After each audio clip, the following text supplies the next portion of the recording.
अब हमारी जिम्मेदारी शुरू होती है। वोटरों ने अपनी जिम्मेदारी निभाई। कैबिनेट का पहला फैसला ये होगा कि वो एक रेजोल्यूशन कैबिनेट की तरफ से पास करें कि मरकज़ को अब जम्मू कश्मीर में रियासत का दर्जा देना चाहिए। नई दिल्ली के साथ एक तालमेल तो बनाना ज़रूरी है। हमारे मुतालबे बहुत हैं, मुश्किलात बहुत हैं, और दिल्ली के साथ झगड़ा करके ये मुतालबे, ये मुश्किलात हल नहीं होंगे। जम्मू कश्मीर के वोटरों ने झगड़े के लिए वोट नहीं दिए। जम्मू कश्मीर के वोटरों ने वोट का इस्तेमाल किया क्योंकि वो रोज़गार चाहते हैं, नौकरियां चाहते हैं, तरक्की चाहते हैं, वो रियासत का दर्जा चाहते हैं, वो बिजली में एक राहत चाहते हैं। मैं बहुत ही ज़्यादा जम्मू कश्मीर के लोगों का, बिलखसूस जम्मू कश्मीर के वोटरों का शुक्रगुज़ार हूँ कि उन्होंने अपने वोट का इस्तेमाल किया। इस बात के बावजूद कि यहाँ जमहूरियत को पिछले 8-10 साल से पनपने नहीं दिया गया। नेशनल कॉन्फ्रेंस अलायंस को अपनी मेजॉरिटी मिली।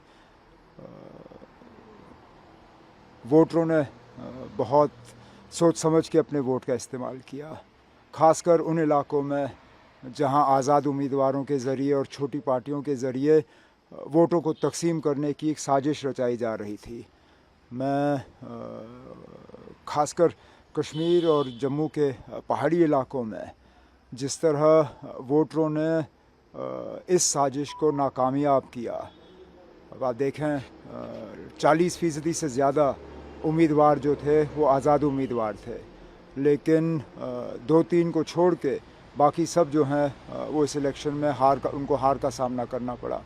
इसी से आपको वोटरों की समझदारी का एक एहसास होता है, और अब हमारी ज़िम्मेदारी शुरू होती है। वोटरों ने अपनी ज़िम्मेदारी निभाई।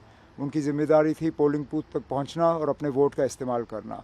अब हमारी ज़िम्मेदारी है कि हम अपने काम के ज़रिए अपने आप को इन वोटों के काबिल और इन वोटों के लायक जो है वो साबित करें। सर, जिस तरह से जो आरोप बीजेपी पे लगते आए हैं हमेशा कि हर चीज़ को मैनिपुलेट या इंटरवेन करती है चीज़ों को लेके, जैसे दिल्ली में भी हमने देखा कि एलजी का वहाँ पे सीएम होने के बावजूद एलजी का इंटरवेन है, तो आपको लगता है यहाँ पे हमारे और दिल्ली में फ़र्क है। दिल्ली कभी रियासत रही नहीं। दिल्ली को रियासत बनाने का वादा किसी ने किया नहीं। हम एक रियासत थे। 2019 से पहले जम्मू कश्मीर अपने आप में एक रियासत थी, और हमें रियासत का दर्जा एक वादा दिया गया है। वज़ीर आज़म साहब ने दिया है, गृह मंत्री साहब ने दिया है, बीजेपी के अन्य जो सीनियर मिनिस्टर हैं उन्होंने बार बार कहा है कि जम्मू कश्मीर में ये 3 कदम लिए जाएंगे। पहले डिलिमिटेशन, फिर इलेक्शन, फिर स्टेटहुड। अब डिलिमिटेशन भी हो गया, इलेक्शन भी हो गए, अब स्टेटहुड रह गया है।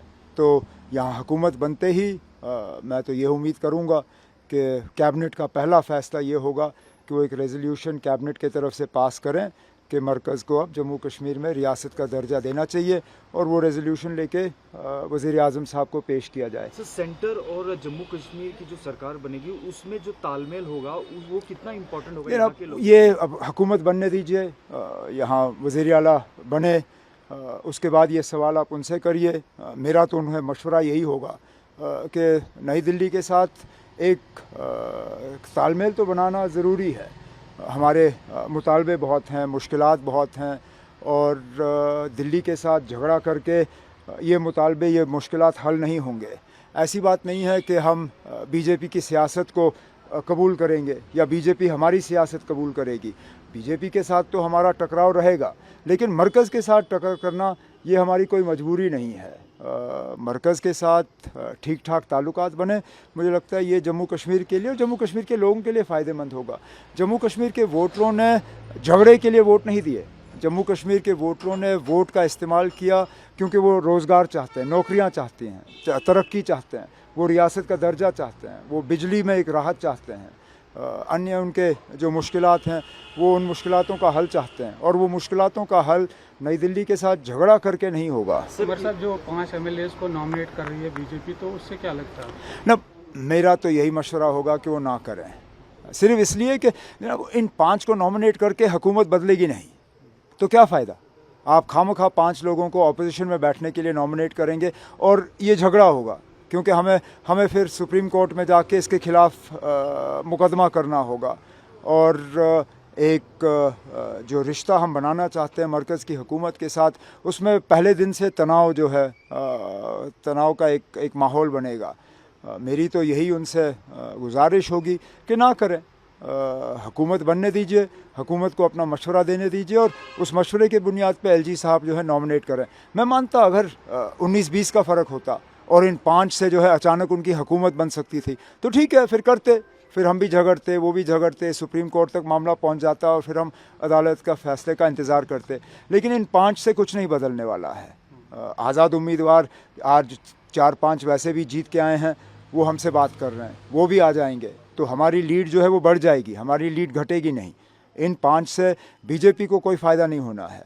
खामखा अपनी बदनामी करेंगे, जो मुझे नहीं लगता अच्छी बात है। सर 2 सीटों पे आप जीते हैं तो क्या आप विड्रा करेंगे वहाँ? अब मैं 2 सीटों पे तो रह नहीं सकता, काश रहने की इजाज़त होती मैं दोनों को पकड़ के रखता, लेकिन इजाज़त नहीं है। एक सीट को तो मुझे छोड़ना ही होगा, वहाँ बाई इलेक्शन होगा।